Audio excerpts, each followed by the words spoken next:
नमस्कार साथियों, बहुत बहुत स्वागत है आपका सुधाज हिंदी क्लासेस पर। हम पीजीटी 2016 का पेपर सॉल्व कर रहे हैं, जिसका एग्ज़ाम 2019 में हुआ था। अब तक हम 60 प्रश्नों को देख चुके हैं और अब उसके आगे के प्रश्नों को देखेंगे। आगे के प्रश्नों में 61 नंबर का प्रश्न है, पर्दा कहानी के लेखक कौन हैं? ऑप्शन दिया गया है यशपाल, मोहन राकेश, कमलेश्वर या राजेंद्र यादव। पर्दा कहानी के लेखक यशपाल हैं। राइट आंसर होगा ए, यशपाल। यशपाल का जन्म जो है 1903 ईस्वी में हुआ था। इनकी अन्य रचनाएं हैं आदमी का बच्चा, फूलों का कुर्ता, सच बोलने की भूल, पिंजड़े की उड़ान, ज्ञान दान, वो दुनिया। अगला प्रश्न, आषाढ़ का एक दिन के रचनाकार कौन हैं? जगदीश चंद्र माथुर, मोहन राकेश, नरेश मेहता या धर्मवीर भारती। इसका राइट आंसर होगा मोहन राकेश।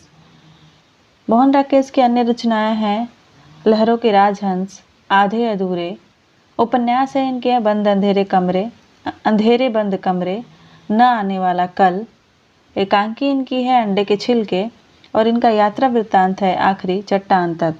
अगला प्रश्न, काव्य का सर्वस्व कहा गया है? किसे कहा गया है? ध्वनि को, अलंकार को, वक्रोक्ति को या फिर रीति को। काव्य का सर्वस्व ध्वनि को कहा जाता है। राइट आंसर होगा ए। दोस्तों, अगर आप इस चैनल पर पहली बार आए हैं तो चैनल को सब्सक्राइब अवश्य कर लें, ताकि इसी तरह की आपकी तैयारी से रिलेटेड वीडियो आपको मिलती रहे। अगला प्रश्न देखते हैं, सारी बीच शारी है कि नारी बीच सारी है, कि सारी ही की नारी है कि नारी ही की सारी है, यहाँ कौन सा अलंकार है? ऑप्शन दिया गया अन्योक्ति, विरोधाभास, संदेह या उपमा। इसका राइट आंसर होगा संदेह अलंकार, क्योंकि इसमें संदेह बना हुआ है कि सारी ही की सारी है कि नारी की सारी है, इसलिए इसका राइट आंसर होगा सी। अगला प्रश्न देखते हैं, रामदूत अतुलित बलधामा, इसमें कितनी मात्राएं हैं? 22, 18, 8 या 16। तो चलिए इसकी मात्राओं को गिन लेते हैं। बड़ी मात्रा होती है तो 2 मात्रा होती है, छोटी मात्रा होती है तो 1 मात्रा। राम 2 और 1 3, 2 और 1 6 हो गया, 7 हुआ, 8 9 और 10 11 12 13 14 15 16, 16 मात्राएं हैं। राइट आंसर होगा डी। अगला प्रश्न, हिंदी जासूसी व तिलिस्मी उपन्यासों का श्री गणेश करने का श्रेय किसको प्राप्त है? ऑप्शन है प्रेमचंद, नगेंद्र, देवकीनंदन खत्री या ओम प्रकाश शर्मा। हिंदी में जासूसी और तिलिस्मी उपन्यासों का श्री गणेश करने का श्रेय जो है वो देवकीनंदन खत्री को है। राइट आंसर होगा सी। देवकीनंदन खत्री का जन्म 1861 ईस्वी में हुआ था और निधन इनका हुआ था 1913 ईस्वी में। इनकी अन्य रचनाएं हैं चंद्रकांता, काजर की कोठरी, कुसुम कुमारी, गुप्त गोदना और इन्होंने सन 1900 में सुदर्शन पत्रिका का आरंभ किया था। अगला प्रश्न देखते हैं, शिरीष के फूल नामक रचना की विधा है? उपन्यास है, नाटक है, काव्य है या ललित निबंध है? तो शिरीष के फूल जो है वो ललित निबंध है हजारी प्रसाद द्विवेदी का। राइट आंसर होगा डी। अगला प्रश्न, इसमें स्वतंत्रोत्तर हिंदी व्यंग्यकार नहीं है? रविन्द्रनाथ त्यागी, श्रीलाल शुक्ल, नरेंद्र कोहली और बालमुकुंद गुप्त। राइट आंसर होगा बालमुकुंद गुप्त। बालमुकुंद गुप्त जो हैं वो भारतेंदु युग के व्यंग्यकार हैं। अगला प्रश्न 69 नंबर का प्रश्न है, महादेवी वर्मा का गौरा गाय किस विधा की रचना है? ललित निबंध है, आत्मकथा है, व्यंग है या रेखा चित्र है? तो गौरा गाय जो है वो संस्मरणात्मक रेखा चित्र है। राइट आंसर होगा डी। महादेवी वर्मा का जन्म जो अगर देखें तो इनका जन्म हुआ था 1907 ईस्वी में और उनकी मृत्यु हुई थी 1987 ईस्वी में।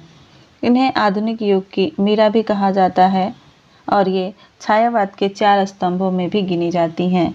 अगला प्रश्न, आकाशदीप के मुख्य पात्र हैं चंपा और बुद्धगुप्त, चंद्रगुप्त और अलका, अशोक और चारुमित्रा, होरी और बुधिया। तो आकाशदीप जयशंकर प्रसाद की कहानी है। आकाशदीप जयशंकर प्रसाद का कहानी संग्रह भी है और कहानी भी है और इसमें मुख्य पात्र चंपा और बुद्धगुप्त हैं। राइट आंसर होगा ए। आकाशदीप जो है 1929 में प्रकाशित हुई थी और इसमें कुल 19 कहानियाँ संकलित हैं। अगला प्रश्न देखते हैं। सुंदरकांड में प्रमुख पात्र हैं हनुमान, भरत, कैकेयी या लक्ष्मण। सुंदरकांड के प्रमुख पात्र हैं हनुमान। राइट आंसर होगा ए। अगला प्रश्न देखिए। ई स्वर के उच्चारण में जीभ का कौन सा भाग आवश्यक है? अग्रभाग, मध्य भाग, पश्च भाग या कोई नहीं? इसका राइट आंसर होगा अग्रभाग। अगला प्रश्न। निम्नलिखित बोलियों को क्षेत्र के अनुसार सुमेलित करना है। अवधी, ब्रज, भोजपुरी, मैथिली, मथुरा, बनारस, मुंगेर और इलाहाबाद। भोजपुरी का क्षेत्र जो है वो बनारस में आता है। ब्रज जो है वो मथुरा में बोली जाती है। मैथिली मुंगेर में बोली जाती है और अवधी इलाहाबाद में बोली जाती है। अगला प्रश्न देखते हैं। खड़ी बोली के जन्म का समय माना जाता है 1000 ईस्वी के आसपास, 500 ईस्वी के आसपास, 800 ईस्वी के ईसा पूर्व के आसपास या 500 ईसा पूर्व के आसपास। तो खड़ी बोली का जो जन्म समय है वो 1000 ईस्वी के आसपास माना जाता है। राइट आंसर होगा इसका ए। अगला प्रश्न।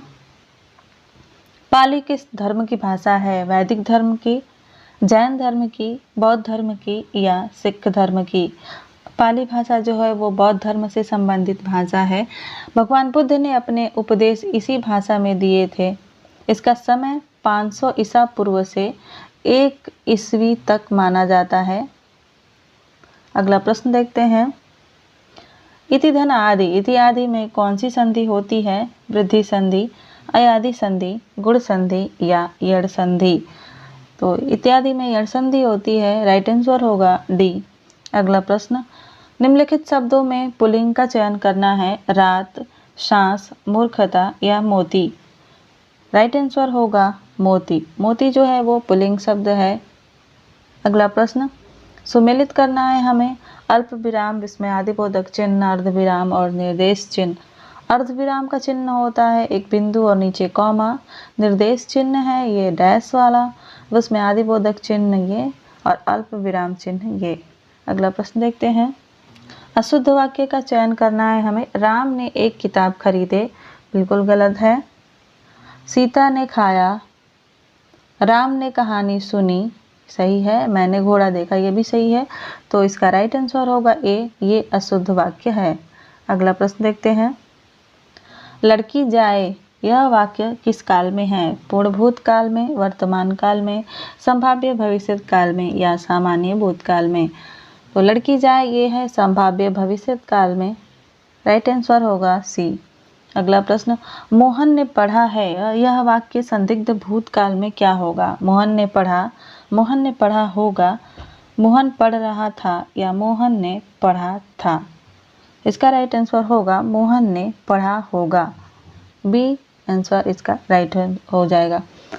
इनमें से जायसी की रचना नहीं है। पद्मावत, अखरावत, इंद्रावती या आखिरी कलाम? इसका राइट आंसर होगा इंद्रावती। इंद्रावती जो है वो नूर मोहम्मद की रचना है और इसका रचना काल 1801 संवत है। अगला प्रश्न। बीसल देव रासो के रचनाकार कौन हैं? नरपति नाल, चंद्रबरदाई, धनपाल या जयानक?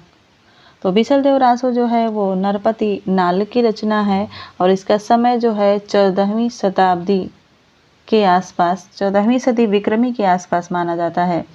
अगला प्रश्न है। मोको कहाँ ढूंढे बंदे, मैं तो तेरे पास में, यह किसकी पंक्ति है? रहीम की है, कबीर की है, बिहारी की है या तुलसी की है? तो ये जो पंक्तियां हैं वो कबीर दास की हैं। राइट आंसर होगा बी। अगला प्रश्न। बिनु गोपाल बैरिन भई कुंजे, यह किसका पद है? केशव दास का है, जयशंकर प्रसाद का है, सूरदास का है या फिर कबीर दास का है?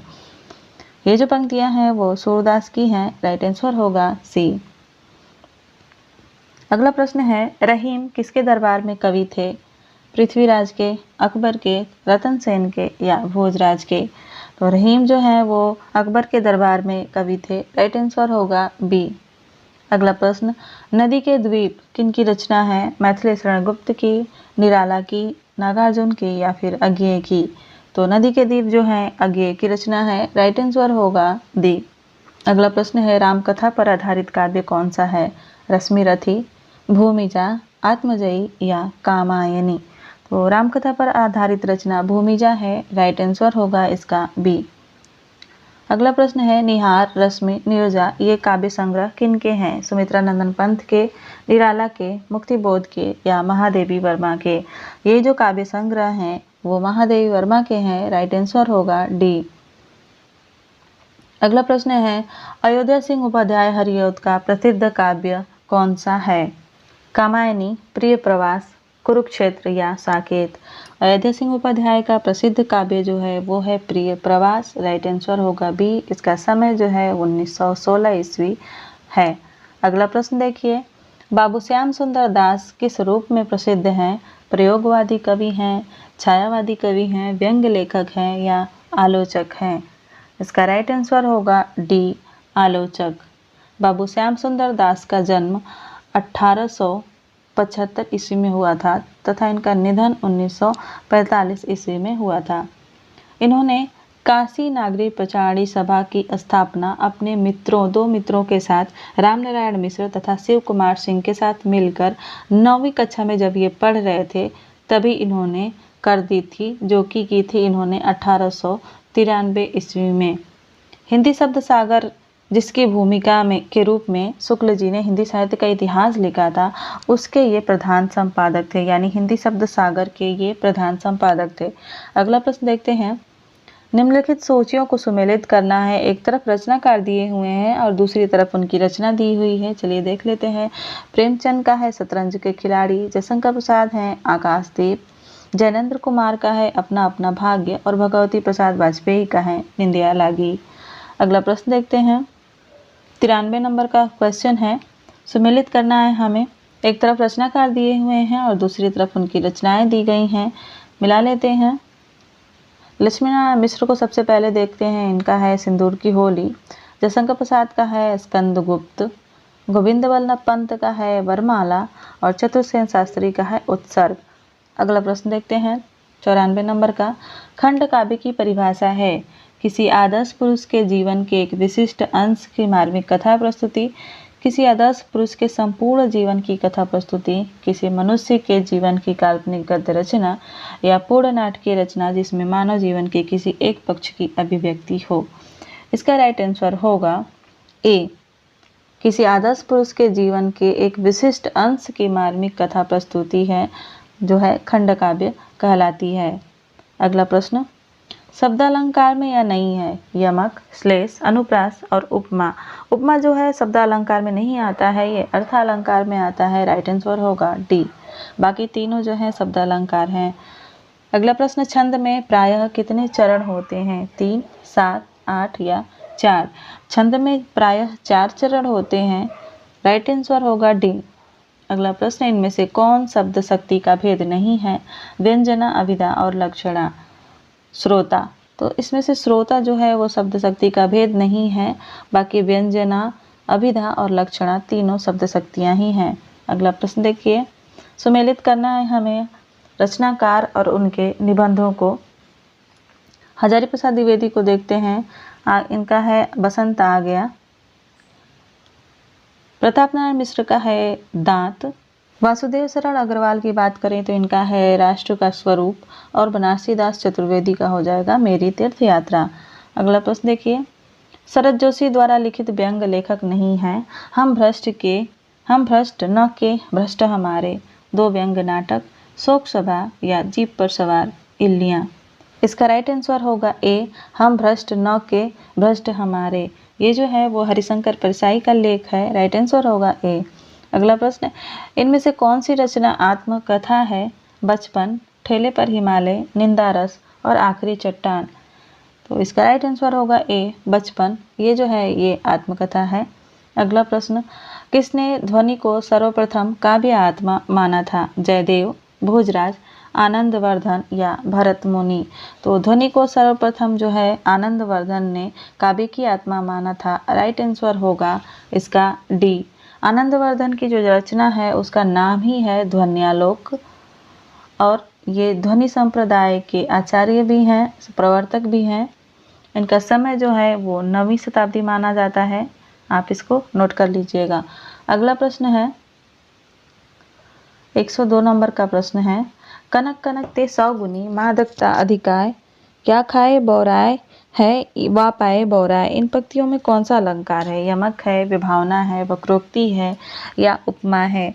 तो इन पंक्तियों में जो है यमक अलंकार है। राइट आंसर होगा ए, क्योंकि यहाँ पर कनक और कनक दोनों के दो एक एक अर्थ है, अलग अलग अर्थ हैं। एक कनक का अर्थ होता है सोना और दूसरे कनक का अर्थ हो जाता है या धतूरा।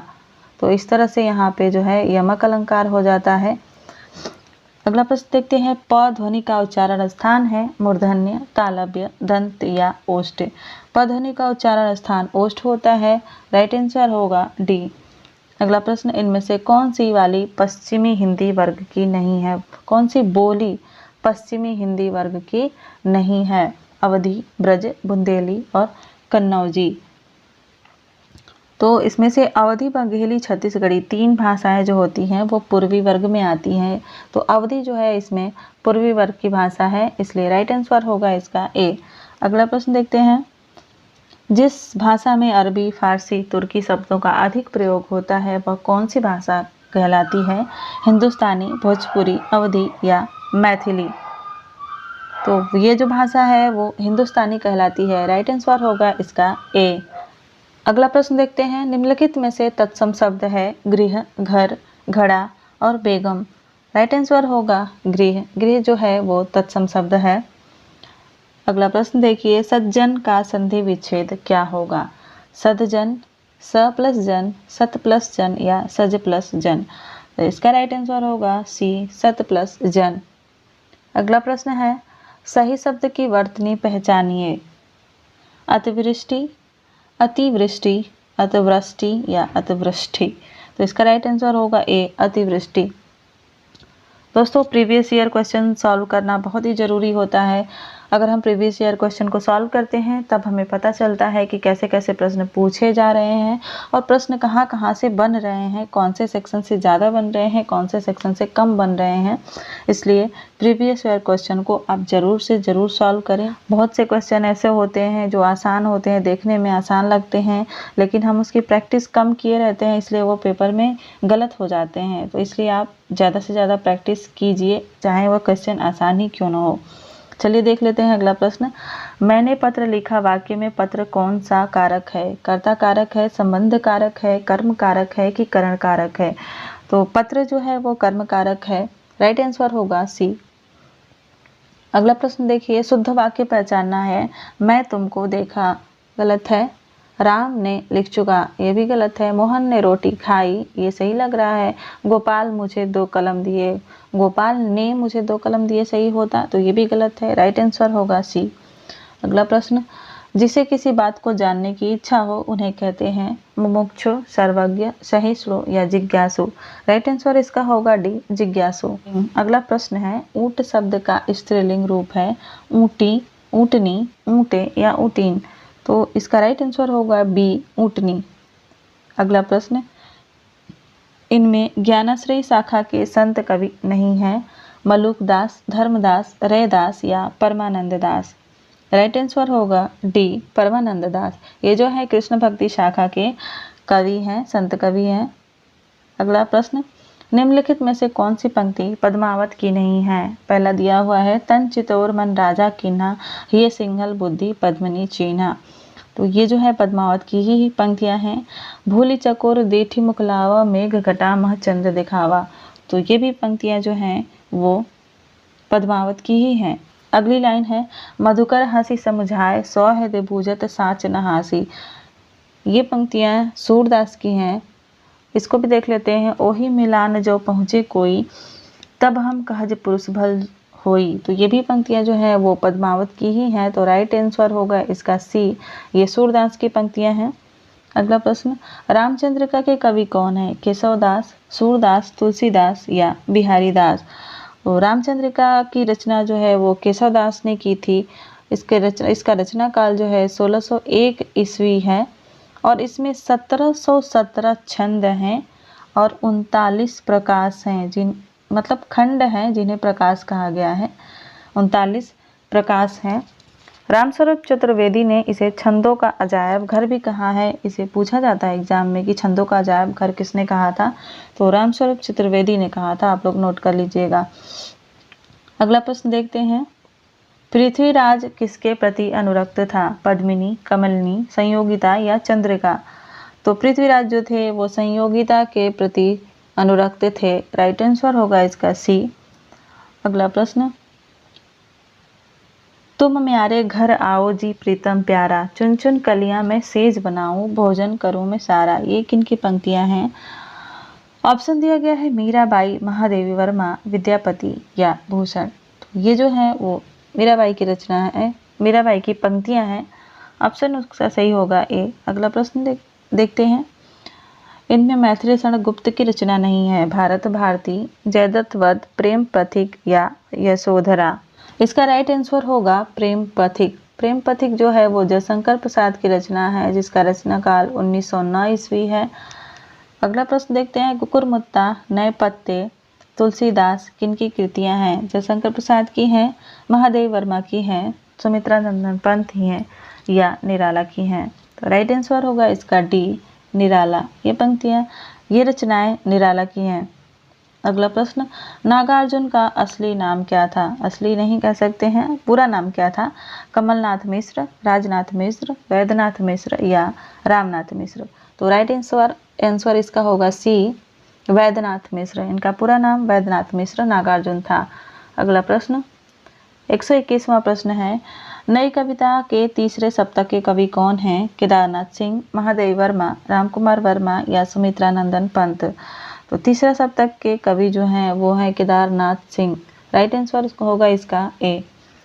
अगला प्रश्न, अलंकार के कितने भेद होते हैं? 8, 12, 6 या 3। राइट आंसर होगा इसका 3। अलंकार के 3 भेद ही होते हैं। शब्दालंकार होता है, एक अर्थालंकार होता है और एक हो जाता है उभया अलंकार। तो 3 भेद होते हैं। राइट आंसर होगा इसका 3। अगला प्रश्न, वृंदावन लाल वर्मा का प्रसिद्ध उपन्यास कौन सा है? दादा कामरेड, मृगनयनी, भाग्यवती या सेवा सदन। तो इसका राइट आंसर होगा मृगनयनी। दादा कामरेड यशपाल की रचना है, सेवा सदन जो है वो प्रेमचंद की रचना है और भाग्यवती सरदार पल्लवी की रचना है। अगला प्रश्न, आदमी का बच्चा कहानी का मुख्य पात्र कौन है? बग्गा साहब, अमरकांत, मिस्टर सामनाथ या बेनी माधव। तो इसका राइट आंसर होगा बग्गा साहब। अगला और अंतिम प्रश्न है जो कि मैं आप लोगों के लिए छोड़ रही हूँ। इसका राइट आंसर आप लोग कमेंट बॉक्स में ज़रूर बताइएगा। युगे युगे क्रांति के रचनाकार कौन हैं? विष्णु प्रभाकर, जैनेन्द्र, बालकृष्ण भट्ट या शरद जोशी। अपना राइट आंसर जो है कमेंट बॉक्स में ज़रूर कमेंट करिएगा। तो ये थी आज की क्लास। आशा करती हूँ आपको अच्छी लगी होगी और आपके लिए हेल्पफुल रही होगी। अगर हेल्पफुल लगती है तो वीडियो को लाइक करें, शेयर करें और चैनल को सब्सक्राइब करें। धन्यवाद।